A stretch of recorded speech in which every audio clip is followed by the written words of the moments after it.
नमस्कार मेरे प्यारे साथियों, आप सभी का दिल से स्वागत है आपका अपना यूट्यूब चैनल जीटीएम क्लासेस में। दोस्तों, आज की इस वीडियो में मैथमेटिक्स का मॉडल पेपर मैं आपके सामने शानदार तरीके से प्रस्तुत करूंगा। इस वीडियो का दोस्तों एक एक प्रश्न आपका माइंड में फिट कर देंगे, ये मेरा गारंटी है। ठीक है, बस वीडियो का आप पूरी कंसंट्रेशन के साथ देखिएगा। ठीक है, और दोस्तों ये मॉडल पेपर आपके फाइनल बोर्ड परीक्षा के लिए काफ़ी महत्वपूर्ण है, इसलिए इस वीडियो में आप अंत तक बने रहिएगा। एक भी प्रश्न को स्किप नहीं कीजिएगा, सारे प्रश्न को बारीकी से समझ लीजिएगा। ठीक है, तो आइए बिना टाइम वेस्ट किए हुए जल्दी से इस मॉडल पेपर को आरंभ करते हैं। देखिए पहला प्रश्न, द्विघात समीकरण 2x² माइनस 4x प्लस 3 = 0 का विवेचक होगा। दोस्तों ये प्रश्न आपके फाइनल बोर्ड परीक्षा 2022 के लिए काफ़ी महत्वपूर्ण है, आप इसको ध्यान से समझिएगा। ठीक है, देखिए आपको यहाँ पर एक द्विघात समीकरण दिया हुआ है दोस्तों, और इसमें कहा है कि विवेचक हुआ, यानी कि आपको इसका विवेचक ज्ञात करना है। तो देखिए विवेचक बराबर दोस्तों जो हमारा फार्मूला होता है वो क्या होता है, b² माइनस 4ac। ये दोस्तों हमारा फार्मूला होता है विवेचक बराबर, आपको इसको याद रखना है। ठीक है, और देखिए x² के साथ जो कोफिशिएंट होता है दोस्तों ये हमारा a होता है। ठीक है, x के साथ जो कोफिशिएंट होता है दोस्तों ये हमारा b होता है, और जो कांस्टेंट में होता है ये हमारा c होता है। ठीक है, समझ में आ गया। अब देखिए b हमारा कितना है, -4 है b हमारा। तो देखिए यहाँ पर b का हमको स्क्वायर करना है, तो b हमारा कितना है, -4 है। तो यहाँ पर -4 का दोस्तों हम इस तरह से स्क्वायर कर देंगे। ठीक है, कोई दिक्कत। अब माइनस लिखेंगे यहाँ पे 4। और देखिए a कितना है, ये दोस्तों हमारा यहाँ पे 2 है, तो यहाँ पर हम इंटू में कितना लिख देंगे 2। और c कितना है, तो c हमारा 3 है, तो यहाँ पर इंटू में हम कितना लिख देंगे 3। ठीक है, कोई दिक्कत। अब देखिए -4 का दोस्तों यहाँ पे स्क्वायर करना है, तो -4 का स्क्वायर करेंगे दोस्तों तो कितना हो जाएगा, 16 होगा। कैसे 16 होगा नहीं समझ में आया, देखिए साइड में आपको जाते हैं। जैसे हम देखिए -4 है, इसका स्क्वायर करना है, तो स्क्वायर मतलब क्या होता है, यानी कि -4 गुने -4 दो बार आपको लिखना पड़ेगा तभी ना उसका स्क्वायर होगा। तो देखिए यहाँ से गुना कीजिएगा तो क्या होगा, माइनस माइनस प्लस हो जाएगा। ठीक है, और 4 चौके के 16, यानी कि -4 का स्क्वायर करेंगे दोस्तों तो कितना आ जाएगा, 16 आ जाएगा, प्लस 16 यानी कि 16। तो यहाँ पे 16 लिख दिए। अब यहाँ से गुना कीजिएगा तो कितना हो जाएगा, 4 दूनी के 8 है, और 3 के 24, तो यहाँ पे 24 लिख देंगे। ठीक है, अब देखिए 16 माइनस दोस्तों 24 की जगह तक आपको कितना आ जाएगा, -8 आ जाएगा। ठीक है, यानी कि हमारा इसका राइट आंसर जो होगा -8, यानी कि ऑप्शन नंबर सी बिल्कुल सही आंसर है। ठीक, आई होप आपको समझ में आ चुका होगा। आइए अगला प्रश्न हम देख लेते हैं। दूसरा नंबर कहता है इसमें कि किसी निश्चित घटना की प्रायिकता निम्न में से कौन होगी। काफ़ी महत्वपूर्ण है आपके फाइनल बोर्ड परीक्षा के लिए प्रश्न। ठीक है, ऑप्शन ए में लिखा है 4, बी में लिखा है 0, देखिए सी में लिखा है -1 और डी में लिखा है 1। तो आपको क्या बताना है कि किसी निश्चित घटना की प्रायिकता निम्न में से कौन होगी। तो निश्चित घटना की जो प्रायिकता होती है दोस्तों वो हमारा 1 होती है। ठीक है, यानी हमारा इसका राइट आंसर जो होगा ऑप्शन नंबर डी जो होगा दोस्तों हमारा बिल्कुल राइट आंसर हो जाएगा। ठीक है, और जब आपसे पूछ दे कि किसी अनिश्चित घटना, क्या कह देगा कि अनिश्चित घटना की प्रायिकता कितनी होती है, तो अनिश्चित घटना की प्रायिकता दोस्तों 0 होती है, आपको इसको याद रखना है। ठीक है, आइए अगला प्रश्न हम देख लेते हैं। तीसरा नंबर कहता है इसमें कि AP -2, -4, -6, -8 डॉट डॉट का प्रथम पद और सार्व अंतर ज्ञात करें। काफ़ी महत्वपूर्ण प्रश्न है दोस्तों। ठीक है, देखिए आपको इसमें प्रथम पद पहले ज्ञात करने के लिए कहा है, इसके बाद सार्व अंतर यानी कॉमन डिफरेंस, जिसको हम D से डिनोट करते हैं। ठीक है, तो देखिए प्रथम पद दोस्तों हमारा यहाँ पर -2 जो है ये हमारा प्रथम पद है। ठीक है, यानी कि हमको ए बराबर दोस्तों यहाँ पर प्रथम पद, ए को हम प्रथम पद बोलते हैं, यानी प्रथम पद बराबर था हमको -2 पता चल गया यहाँ से। ठीक है, कोई दिक्कत। अब हमको पता क्या करना है, सार्व अंतर यानी कॉमन डिफरेंस, जिसको हम D से डिनोट करते हैं। तो देखिए D बराबर जो हमारा फार्मूला होता है दोस्तों, यानी कि सार्व अंतर वाला जो फार्मूला होता है वो क्या होता है, दूसरा पद माइनस पहला पद होता है। ठीक है, तो देखिए दूसरा पद हमारा कितना है, -4, तो यहाँ पर हमको D निकालना है, तो यहाँ पर लिख देंगे हम -4 दूसरा पद। ठीक है, और देखिए यहाँ पर लिखेंगे माइनस, और पहला पद कितना है, -2 है, तो यहाँ पे छोटी क्वेश्चन बंद करके पहला पद -2 लिख देंगे। कोई दिक्कत है यहाँ तक। अब D निकालना है हमको, तो यहाँ पे -4 इसी तरह से लिख देंगे, और देखिए माइनस माइनस यहाँ क्या हो जाएगा, प्लस हो जाएगा, यानी कि +2 हो जाएगा। यानी कि दोस्तों यहाँ से हमारा D बराबर निकल के आएगा, -4 है और +2 है, तो यहाँ पर कितना हो जाएगा, -2 हो जाएगा। यानी कि दोस्तों हमारे यहाँ पर D जो निकल के आया वो कितना निकल के आया, -2, और एक कितना था हमको पहले से मालूम चला था, -2।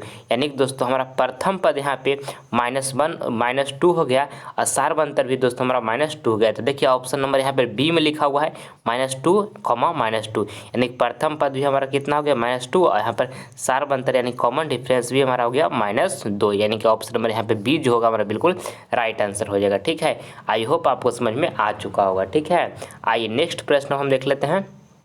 चौथा नंबर, यदि थीटा इक्वल टू 90 डिग्री हो तो sine theta minus cos theta का मान ज्ञात करें। काफ़ी महत्वपूर्ण प्रश्न। देखिए किस तरह से आप इसको बनाना है। आपको थीटा बराबर 90 डिग्री दे दिया गया है। ठीक है, अब आपको क्या करना है कि यहाँ पे थीटा का जो मान दिया हुआ 90 डिग्री ये पुट करना है, यहाँ भी पुट करना है। तो कर देते हैं, यहाँ पे साइन लिख दिए और थीटा के बराबर कितना दिया हुआ 90 डिग्री, यहाँ थीटा के बराबर हम 90 डिग्री लिख देंगे, कोई दिक्कत। माइनस यहाँ पे लिखेंगे, फिर कॉस और फिर थीटा बराबर कितना दिया है 90 डिग्री, तो यहाँ पर 90 डिग्री लिख देंगे, कोई दिक्कत।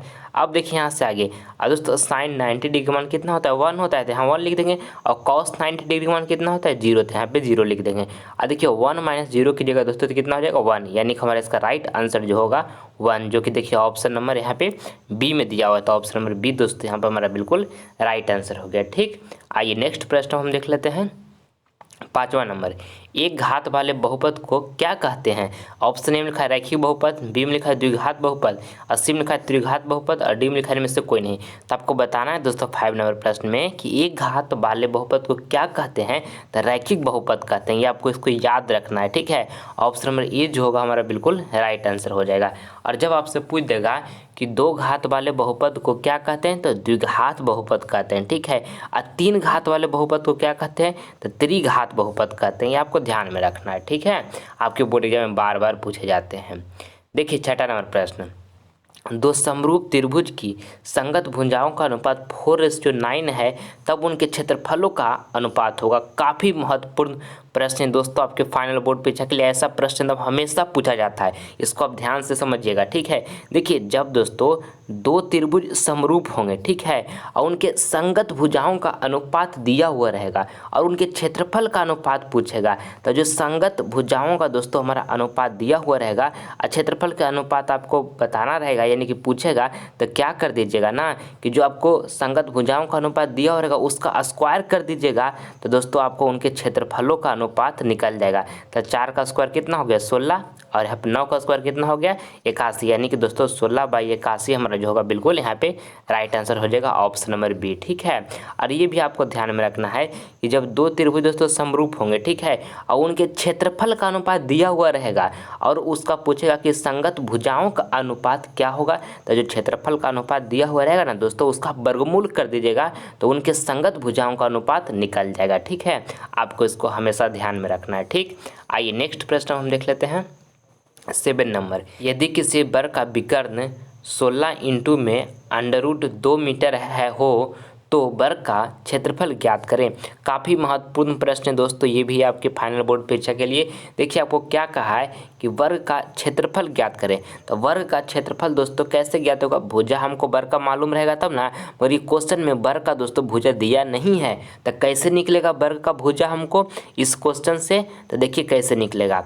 देखिए वर्ग का विकर्ण दिया हुआ है ना हमको, तो हम विकर्ण से दोस्तों भुजा निकालेंगे, और जब भुजा निकल जाएगा तो क्षेत्रफल भी निकल जाएगा। देखिए कैसे, वर्ग का विकर्ण बराबर दोस्तों फार्मूला होता है √2, इंटू में होता है दोस्तों इंटू में भुजा। ठीक है, ये वर्ग का विकर्ण बराबर फार्मूला आता है। वर्ग का विकर्ण बराबर कितना दिया हुआ है 16, इंटू में कितना लिखा हुआ √2, तो इस तरह से लिख लिया। देखिए √2 कैंसिल हो जाएगा, तो यहाँ से हमको भुजा बराबर दोस्तों हमको कितना निकल गया 16 निकल गया। ठीक है, भुजा तो हमको यहाँ से पता चल गया। अब देखिए आगे यहाँ से करेंगे, अब हमको क्या निकालना है कि वर्ग का क्षेत्रफल ज्ञात करने के लिए कहा है। तो वर्ग का दोस्तों जो क्षेत्रफल होता है वो क्या होता है भुजा स्क्वायर होता है। ठीक है, ये वर्ग का दोस्तों हमारा क्षेत्रफल होता है। ठीक है, कोई दिक्कत। अब देखिए हमको यहाँ से आराम से अब हम निकाल सकते हैं वर्ग का क्षेत्रफल, क्योंकि हमको भुजा पता चल गया है ना कि 16 है, तो 16 पता चल गया, तो यहाँ से हम अब वर्ग का क्षेत्रफल निकाल लेंगे, यानी कि हमको अब यहाँ पर 16 का क्या करना पड़ेगा स्क्वायर करना पड़ेगा।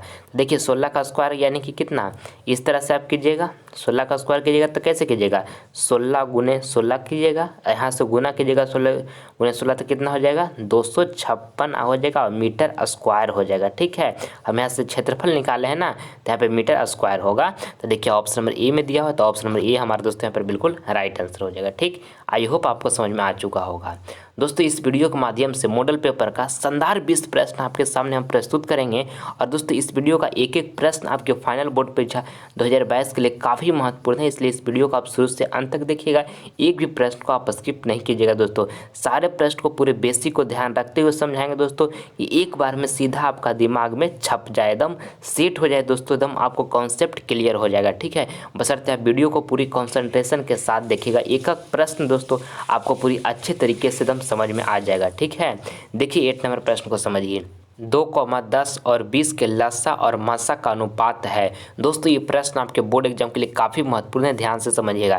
देखिए कहता है कि 2, 10 और 20 के लसा और मसा का अनुपात है। ठीक है, तो देखिए पहले हम यहाँ से दोस्तों लसा निकाल लेते हैं। तो यहाँ पे 2 है, 10 है और ये 20 है। इसका पहले हम दोस्तों यहाँ से क्या निकालते हैं, लसा।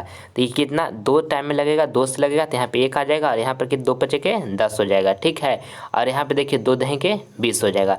अगर यहाँ से लगेगा कितना टाइम में लगेगा, अगर ये 5 से लग जाएगा दोस्तों। ठीक है, तो 5 से लगाइएगा तो यहाँ पे कितना हो जाएगा, 1 हो जाएगा, यहाँ पे 1 हो जाएगा और यहाँ 5 दूनी के 10 हो जाएगा। ठीक है, अब इसको गुना कर लीजिए, 2 × 5 × 2 हो जाएगा इस तरह से, और यहाँ पे 2 बचे 10 और 10 दूनी के 20, यानी दोस्तों 2, 10, 20 का जो हमारा लसा आ गया वो 20 आ गया। अब हम इसका मसा निकालते हैं। ठीक है, तो पहले 2 ले लेंगे और 10 ले लेंगे। ठीक है, यहाँ से निकालेंगे मसा, तो 2 बचे के 10 यहाँ पे कट गया, यानी दोस्तों हमारा यहाँ पर मसा कितना है, 2 है। ठीक है, अब एक और कौन बचा वो 20, तो अब 2 ले लेंगे और फिर इसके बाद कौन ले लेंगे 20। अब यहाँ से लगाइएगा तो 2 दही के कितना होता है 20, यानी कि यहाँ से कट जाएगा, यानी कि दोस्तों यहाँ पर हमारा जो मासा आया वो कितना आया 2, यानी कि दोस्तों यहाँ से 2, 10 और 20 का जो हमारा मासा आया वो कितना आया 2 आया। ठीक है, और लसा कितना आया 20, तो हमको दोनों का अनुपात निकालेंगे। तो दोस्तों हमारा जो लसा निकल के आया वो कितना निकल कर आया 20, 2, 10 और 20 का लसा हमारा 20 आया, और 2, 10 और 20 का हमारा जो मासा आया वो कितना आया दोस्तों, तो मासा हमारा 2 आया। ठीक है, अब इसको यहाँ से काटिएगा तो यहाँ से 2 से 2 कैंसिल हो जाएगा, तो बचेगा क्या 10:1, यानी कि हमारा इसका राइट आंसर जो होगा ऑप्शन नंबर यहाँ पे बी जो होगा दोस्तों हमारा बिल्कुल राइट आंसर हो जाएगा। ठीक है, आइए अगला प्रश्न हम देख लेते हैं। 9 नंबर, गोले के संपूर्ण पृष्ठ का क्षेत्रफल निम्न में से कौन होगा अगर त्रिज्या r हो। काफ़ी महत्वपूर्ण प्रश्न है दोस्तों आपके फाइनल बोर्ड परीक्षा के लिए, इसको आपको याद कर लेना है। आपको बताना है कि गोले के संपूर्ण पृष्ठ का क्षेत्रफल निम्न में से कौन होगा अगर त्रिज्या r हो। तो गोले के संपूर्ण पृष्ठ का क्षेत्रफल दोस्तों 4πr² होता है। ठीक है, ऑप्शन नंबर दोस्तों यहाँ पे डी जो होगा हमारा बिल्कुल राइट आंसर हो जाएगा। ठीक है, और दोस्तों इसको भी आपको ध्यान में रखना है कि गोले के जो आयतन का फॉर्मूला होता है, यानी कि गोला का जो आयतन होता है दोस्तों वो 4/3 πr³ होता है। ये आपको याद रखना है कि गोले का आयतन क्या होता है 4/3 πr³। ठीक है, आइए अगला प्रश्न हम देख लेते हैं। 10 नंबर, 2 लगातार संख्याओं का मासा क्या होगा। यानी कि दोस्तों आपको 2 लगातार संख्याओं का यहाँ पे आपको मासा क्या होगा पूछा गया, यानी कि HCF क्या होगा पूछा गया है। ठीक है, देखिए 1 और 2 ये 2 लगातार संख्या है दोस्तों, तो इसका अगर जो हम यहाँ से मासा निकालते हैं तो किस तरह से निकालेंगे, 1 और यहाँ पे 2 और लगाइएगा तो कितना 2 टाइम में लगेगा, यहाँ पे 2 आएगा, यहाँ से कट जाएगा, यानी कि दोस्तों हमारा 1 और 2 यानी कि 2 लगातार संख्याओं का यहाँ पे मासा कितना गया 1 आ गया। ठीक है, तो ऑप्शन नंबर ए जो होगा हमारा बिल्कुल राइट आंसर हो जाएगा। और भी आप कोई भी ले सकते हैं, जैसे मान के 3, 4 लीजिएगा। ठीक है, ये 2 भी लगातार संख्या है, तो इसका भी आप मासा निकाल कर देख सकते हैं। तो यहाँ से लगाइएगा 4, यहाँ से लगे 1 टाइम में लगेगा, यहाँ पे कितना 3 आएगा, फिर यहाँ से 1 उतरेगा, फिर यहाँ पे 3 आएगा, फिर अब लगाइएगा कितना 3 टाइम में लगाइएगा, तो यहाँ से ये 3 कट जाएगा। ठीक है, यानी कि इसका मासा कितना आया 1 आया। तो इस तरह से हम इसको समझ लेंगे।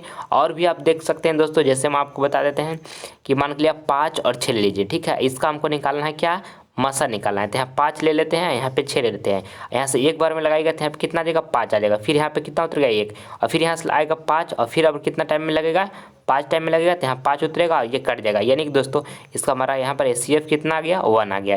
यानी कि दोस्तों 2 लगातार संख्याओं का जो मासा होगा वो कितना होगा 1 होगा। तो ऑप्शन नंबर ए जो होगा हमारे यहाँ पे बिल्कुल राइट आंसर हो गया। ठीक है, आइए नेक्स्ट प्रश्न हम देख लेते हैं। 11 नंबर कहता है कि यदि थीटा = 30 डिग्री हो तो 2 cos थीटा का मान ज्ञात करें। काफ़ी महत्वपूर्ण प्रश्न है आपके फाइनल बोर्ड परीक्षा के लिए, ध्यान से समझिएगा इसको, ठीक है। देखिए हमको थीटा बराबर दोस्तों यहाँ पे 30 डिग्री दे दिया गया है, तो 2 थीटा बराबर कितना हो जाएगा, 60 डिग्री हो जाएगा। कोई दिक्कत, थीटा बराबर 30 डिग्री तो 2 थीटा बराबर 60 डिग्री हो जाएगा ना। अब देखिए यहाँ पर कहा है कि 2 cos 2 थीटा का मान ज्ञात कर देते हैं। यहाँ पे 2 लिख देंगे और यहाँ पे cos लिख देंगे, और देखिए 2 थीटा के जगह पर कितना लिख देंगे हम, 60 डिग्री लिख देंगे, क्योंकि 2 थीटा इक्वल टू कितना है, 60 डिग्री है।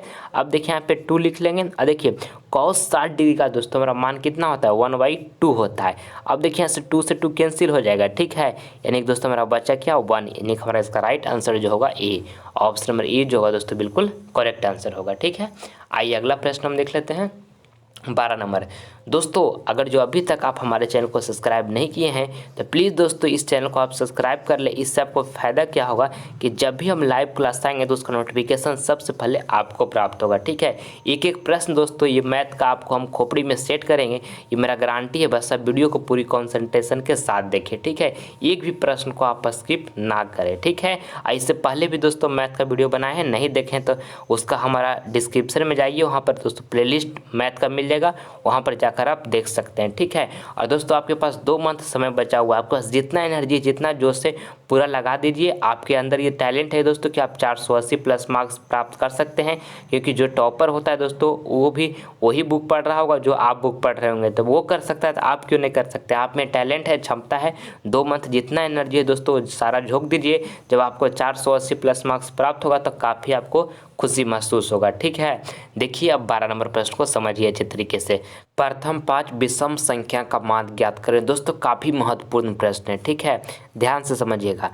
कहा कि प्रथम 5 विषम संख्या का माध्य ज्ञात करें। तो देखिए प्रथम 5 विषम संख्या कौन होगा, 1 हो गया, इसके बाद क्या होगा, 3 होगा, इसके बाद क्या होगा, 5 होगा, और 5 के बाद कौन होगा दोस्तों, 7 होगा, 7 के बाद कौन होगा, 9। ये दोस्तों प्रथम 5 विषम संख्या है, ठीक है। और कहा है कि का माध्य ज्ञात करें। तो माध्य बराबर जो हमारा फार्मूला होता है दोस्तों, कुल पदों का योग बटे में कुल पदों की संख्या होता है, ठीक है। तो यहाँ पे हम माध्य बराबर निकालेंगे, इसका माध्य हमको निकालने के लिए कहा है ना, तो क्या माध्य फार्मूला बताएं, कुल पदों के योग बटे में कुल पदों की संख्या। तो कुल पदों का यहाँ पर योग करेंगे तो 1 + 3 + 5 + 7 + 9, कुल पदों का योग कर लिए। अब बटे में कुल पदों की संख्या, तो कई गो संख्या है, 5 गो संख्या, तो 5 से हम भागा दे देंगे, कोई दिक्कत। अब यहाँ से जोड़िएगा, देखिए 1 और 9 कितना हो जाएगा, 10 हो जाएगा, 10 5 के 15 हो जाएगा। और देखिए यहाँ पे 7 और 3 10 हो जाएगा, 15 और यहाँ पे 10 कितना 25, यानी 25/5 हो जाएगा। सब जोड़कर आपको 25 आ जाएगा, और यहाँ से काटिएगा तो 5 × 5 = 25, यानी कितना टाइम में कट जाएगा, 5 टाइम में कट जाएगा।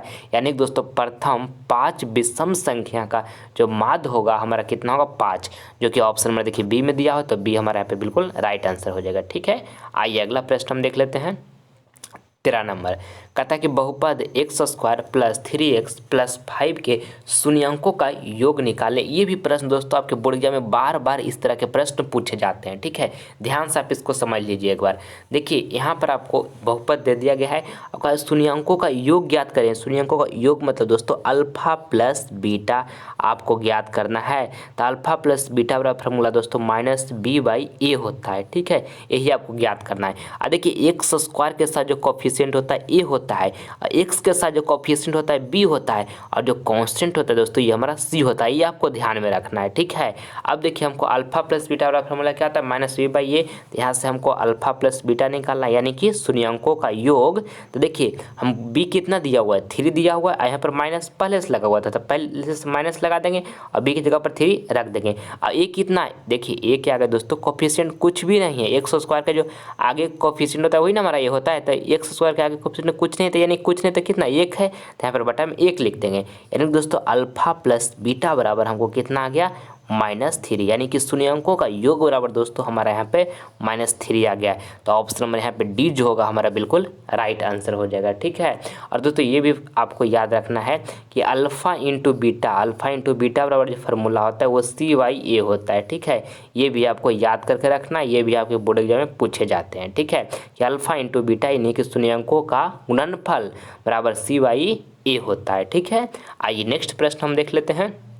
14 नंबर √2 क्या है। काफ़ी महत्वपूर्ण प्रश्न है दोस्तों आपके फाइनल बोर्ड परीक्षा के लिए। ऑप्शन ए में लिखा हुआ है परिमेय संख्या है, बी में लिखा है अपरिमेय संख्या, और सी में लिखा है प्राकृत संख्या है, और डी में लिखा है इनमें से कोई नहीं। तो देखिए ध्यान दीजिएगा दोस्तों कि जिसको हम पी बटा क्यू के रूप में लिख सकते हैं उसे हम परिमेय संख्या कहते हैं, ठीक है। और जिसको दोस्तों हम पी बटा क्यू के रूप में नहीं लिख सकते हैं उसे हम अपरिमेय संख्या कहते हैं, ठीक है।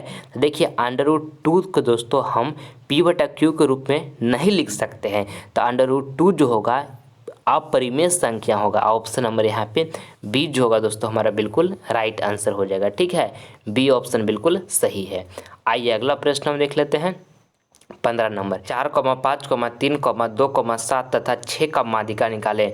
दोस्तों ये प्रश्न काफ़ी महत्वपूर्ण है, आप इसको ध्यान से समझिएगा, पूरे ध्यान से इसको हम आपको अच्छे तरीके से समझाऊंगा, ठीक है। देखिए आपको यहाँ पे जो भी सीरीज दिया हुआ रहेगा और आपको माध्यिका निकालने के लिए कहेगा जब आपको माध्यिका निकालने के लिए कहेगा दोस्तों, तो जो आपको सीरीज दिया हुआ रहेगा ना उसको आपको क्या करना है कि बढ़ते क्रम में दर्शा देना है। तो बढ़ते क्रम में दर्शाइएगा तो 2 हो जाएगा, 3 हो जाएगा, 3 के बाद यहाँ पे 4 हो जाएगा, 4 के बाद यहाँ पे 5 हो जाएगा, और 5 के बाद 6 हो जाएगा, इसके बाद 7 हो जाएगा। इस तरह से पहले आप बढ़ते क्रम में दर्शा लीजिएगा, ठीक है। और फिर क्या करना है, एगो ये साइड से एगो ये साइड से काटते चलना है, एगो ये साइड से एगो ये साइड से काटते चल जाना है। और देखिए बीच में 2 गो बच गया, जब बीच में दोस्तों 2 गो बच जाएगा तब क्या करना है कि दोनों को जोड़ लेना है।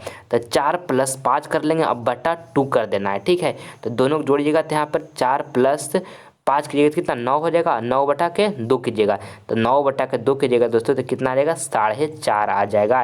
यानी दोस्तों हमारा इसका राइट आंसर जो होगा ऑप्शन नंबर बी, ठीक है, ये हमारा राइट आंसर होगा। अब देखिए ध्यान दीजिए, अब अगर जो दोस्तों यहाँ पे मान के रहता है कि 2 एगो एग्जाम्पल आपको हम बता रहे हैं, इसको भी आपको ध्यान में रखना है कि जैसे हम 2, 4, 5 और 6 ये रहता है, ये तो बढ़ते क्रम में दोस्तों हमारा अरेंज है ही है। तो इसका कहता दोस्तों कि आपको माध्यिका निकाले, तो क्या करते हैं, एगो ये साइड से एगो ये साइड से एगो ये साइड से एगो ये साइड से काटले चलते, अब बीच में केवल 4 बच जाता तो हमारा दोस्तों यही माध्यिका हो जाता है, ठीक है। मगर जब बीच में आपको 2 गो बच जाएगा, 2 अंक आ जाएगा, तो दोनों को जोड़कर बटा 2 कर दीजिएगा, वो हमारा माध्यिका हो जाएगा, ठीक है। आई होप आपको क्लियर हो चुका होगा। आइए अगला प्रश्न हम देख लेते हैं। 16 नंबर कॉस से इंटू में लिखा हुआ tan A = भाट। काफ़ी महत्वपूर्ण प्रश्न है, ध्यान से समझिएगा। देखिए यहाँ पे लिखा हुआ है कॉस से, ठीक है। देखिए tan A बराबर दोस्तों फार्मूला होता है, क्या फार्मूला होता है, तो sin A और बाई में होता है cos A। तो हम tan A की जगह पर लिख सकते हैं sin A बाई में cos A, क्योंकि tan A बराबर फार्मूला होता है sin A बाई में cos A, ठीक है। और देखिए cos से कैंसिल हो जाएगा, तो बचेगा क्या हमारा sin A। तो ये दोस्तों हमारा बिल्कुल राइट आंसर होगा, जो कि ऑप्शन नंबर बी में आपको दिया हुआ है, ठीक है। आइए अगला प्रश्न हम देख लेते हैं। 17 नंबर प्रश्न दोस्तों काफ़ी महत्वपूर्ण है। कहता है कि 400 के अभाज्य गुणनखंड में 2 का महत्तम घात कितना होगा। ध्यान से इसको आप समझिएगा। देखिए यहाँ पे कहा है कि 400, यानी कि 400 का दोस्तों आपको अभाज्य गुणनखंड में 2 का महत्तम घात निकालना है। तो यहाँ से अभाज्य गुणनखंड निकालते हैं, 2 से लगाएगा तो कितना, यहाँ पे 200 हो जाएगा। फिर यहाँ से कितना से लगाएंगे, 2 से लगाएंगे, तो 2 से लगाएंगे तो यहाँ पे 100 हो जाएगा। फिर यहाँ से कितना से लगाएंगे, फिर यहाँ से 2 से लगाएंगे तो यहाँ पे 50 हो जाएगा। फिर अबर कितना से लगेगा, अबर दोस्तों फिर 2 से लगेगा तो यहाँ पर 25 हो जाएगा। और अबर कितना से लगेगा, अबर 5 से लगेगा तो 5 5 के 25 हो जाएगा, ठीक है। अब देखिए यहाँ से हम 2 इंटू यहाँ पर फिर 2 इंटू करेंगे, यहाँ पे भी 2 इंटू करेंगे, यहाँ पे 5 लिख देंगे, ठीक है। तो देखिए 2 के पावर कै गो 2 है, 1 2 3 4 गो, तो 2 के पावर कितना हो जाएगा 4 हो जाएगा। और देखिए 5 कै गो, यहाँ पर 5 एक और था, तो यहाँ पर 5 कै गो है, तो 5 देखिए 1 2 को 5 है, तो यहाँ पर 5 के पावर कितना हो जाएगा 2 हो जाएगा। यानी दोस्तों आपको क्या ये प्रश्न में बताना था, अब ये समझिए, बताना था कि 400 के अभाज्य गुणनखंड में 2 का महत्तम घात कितना होगा। तो 2 का दोस्तों महत्तम घात जो है कितना है, 4 है। देखिए 4 है ना 2 का महत्तम घात, तो हमारे यहाँ पर 4 दोस्तों बिल्कुल राइट आंसर हो जाएगा। ऑप्शन नंबर ए दोस्तों हमारा बिल्कुल यहाँ पे सही आंसर हो जाएगा, ठीक है। आइए नेक्स्ट प्रश्न हम देख लेते हैं। 18 नंबर मूल बिंदु से बिंदु ए लिखा है 4, -3 की दूरी क्या है। देखिए ये भी प्रश्न दोस्तों आपके बोर्ड एग्जाम के लिए काफ़ी महत्वपूर्ण है। समझिएगा कि जब भी दोस्तों आपको एगो बिंदु दे दे, ठीक है, और मूल बिंदु से आपको दूरी पूछे तो आपको क्या करना है, आंख बंद करके ये फार्मूला लगा देना है। x² प्लस में बाई स्क्वायर का अंडर रूट। ठीक है, आंख बंद करके फार्मूला लगा दीजिएगा। देखिए एक्स जो हमारा है दोस्तों ये क्या है, 4 जो है हमारा एक्स है, तो यहाँ पे हम 4 का स्क्वायर कर लेंगे और प्लस लिख लेंगे। और देखिए -3 जो है दोस्तों ये हमारा बाई है, तो -3 का दोस्तों यहाँ पे हम क्या कर लेंगे स्क्वायर, क्योंकि बाई का स्क्वायर है यानी कि हमारा बाई जो है दोस्तों यहाँ पे -3 है, तो -3 का यहाँ पे स्क्वायर करेंगे ना, समझ रहे होंगे आप। और इसका अंडर रूट है तो यहाँ पर इस तरह से हम चढ़ा देंगे। ठीक है, और यहाँ पे 4 का स्क्वायर कीजिएगा तो कितना हो जाएगा, 16 हो जाएगा। और देखिए -3 का स्क्वायर कीजिएगा तो कितना हो जाएगा, 9 हो जाएगा। यहाँ पे अंडर रूट इसी तरह से चढ़ा देंगे। देखिए 9 कैसे हुआ नहीं समझ में आया, देखिए -3 है ना बाबू, और इसका स्क्वायर कीजिएगा तो क्या होगा, जैसे -3 का स्क्वायर, तो स्क्वायर मतलब क्या है, यानी कि -3 गुने -3, इस पर 2 बार लिखना है। और यहाँ से गुना कीजिएगा तो कितना हो जाएगा, माइनस माइनस प्लस हो जाता है, 3 तिया का 9 यानी कि +9 आया, यानी कि 9 हुआ, यानी कि -3 का स्क्वायर करेंगे तो कितना आएगा, 9 आएगा। समझ गए होंगे। अब देखिए 16 में जोड़ लीजिएगा तो कितना हो जाएगा, 25 हो जाएगा। यानी 25 का वर्गमूल दोस्तों हमारा कितना होता है, तो 5 होता है। यानी हमारा इसका राइट आंसर जो होगा 5 इकाइयाँ। ऑप्शन नंबर यहाँ पे सी जो होगा बिल्कुल राइट आंसर हो जाएगा। ठीक है, आइए अगला प्रश्न हम देख लेते हैं। 19 नंबर समझिएगा, ए बराबर यहाँ पर दिया हुआ है b into Q plus R में यदि b बराबर यहाँ पर दिया हुआ है 25 और q बराबर दिया हुआ है 12 और यहाँ पर r बराबर दिया हुआ 13, तो ए बराबर क्या होगा ये पूछा गया है। ठीक है, देखिए तो इसको अच्छे तरीके से समझिएगा। ए बराबर आपको क्या क्या दिया हुआ है, ए बराबर दिया हुआ है b इंटू क्यू और प्लस में दोस्तों यहाँ पे r दिया हुआ है। ठीक है, अब देखिए आपको यहाँ से ए बराबर निकालना है। और देखिए बी बराबर दिया हुआ है, बी बराबर कितना दिया हुआ है 25, तो यहाँ पे 25 लिख लेंगे। और इंटू और क्यू बराबर कितना दिया हुआ है तो 12, तो यहाँ पे 12 लिख लेंगे। और प्लस और आर बराबर कितना दिया हुआ है 13, तो यहाँ पे 13 लिख लेंगे, कोई दिक्कत। अब देखिए हमको ए बराबर निकालना है तो एक बराबर यहाँ पर लिख लेंगे।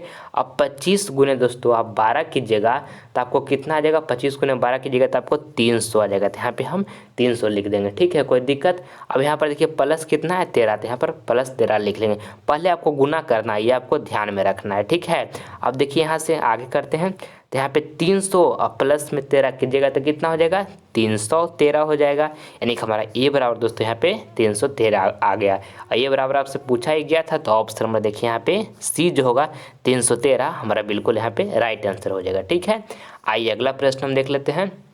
20 नंबर, 3 प्लस √3 माइनस √3 निम्न में से कौन सी संख्या है। काफ़ी महत्वपूर्ण प्रश्न है ये भी प्रश्न। ऑप्शन ए में लिखा हुआ है अपरिमेय संख्या, बी में लिखा है परिमेय संख्या, सी में लिखा है दोनों और डी में लिखा है इनमें से कोई नहीं। तो देखिए दोस्तों यहाँ पे लिखा हुआ है 3 और प्लस में यहाँ पर है √3 और माइनस में है √3। ठीक है, देखिए प्लस √3 और माइनस √3 दोनों कैंसिल हो जाएगा, तब बचेगा क्या, केवल 3। और 3 जो है दोस्तों एक ये परिमेय संख्या है, यानी कि ऑप्शन नंबर बी हमारा बिल्कुल राइट आंसर हो जाएगा। क्योंकि 3 को हम p/q के रूप में लिख सकते हैं, और जिसको हम p/q के रूप में लिख सकते हैं वो हमारा परिमेय संख्या होता है। ठीक है, तो 3 हमारा कैसे संख्या हो जाएगा, परिमेय संख्या, यानी कि ऑप्शन नंबर बी दोस्तों यहाँ पे हमारा बिल्कुल जो होगा राइट आंसर हो जाएगा। ठीक है दोस्तों, यहाँ पर हम आपको 20 काफ़ी महत्वपूर्ण प्रश्न करवाए हैं, जो आपके फाइनल बोर्ड परीक्षा के लिए काफ़ी महत्वपूर्ण प्रश्न है। ठीक है, आइए दोस्तों अगला प्रश्न देख लेते हैं। अगला प्रश्न जो है आपका HW का प्रश्न है। ठीक है, ये प्रश्न आपको हम होमवर्क में दे रहे हैं, इसका जवाब आपको कमेंट बॉक्स में देना है, जो ऑप्शन आपको बिल्कुल सही लगेगा। ठीक है, प्रश्न में आपको बताना है कि द्विघात बहुपद के शून्यांकों की संख्या होती है। ऑप्शन ए में लिखा है 2, बी में लिखा हुआ 3 और देखिए सी में लिखा हुआ है 1 और डी में लिखा हुआ है 4। तो जो ऑप्शन इसमें आपको सही लगे उसका जवाब हमारे कमेंट बॉक्स में जरूर दीजिएगा, आपका रिप्लाई हम जरूर देंगे। ठीक है, मैं उम्मीद करता हूं दोस्तों कि वीडियो आपको पसंद आया होगा, तो प्लीज़ इस वीडियो को अपने दोस्तों के पास भी शेयर करें। और आप हमारे चैनल पर अभी तक नए हैं तो प्लीज़ आप इसे सब्सक्राइब कर लें। इससे आपको फ़ायदा क्या होगा कि जब हम लाइव क्लास आएंगे तो उसका नोटिफिकेशन सबसे पहले आपको प्राप्त होगा। ठीक है, मन लगाकर पढ़ाई करते रहिए, अपना माता पिता का नाम रोशन करते रहिए। मिलते हैं हम आपसे अगले वीडियो में, तब तक के लिए जय हिंद जय भारत।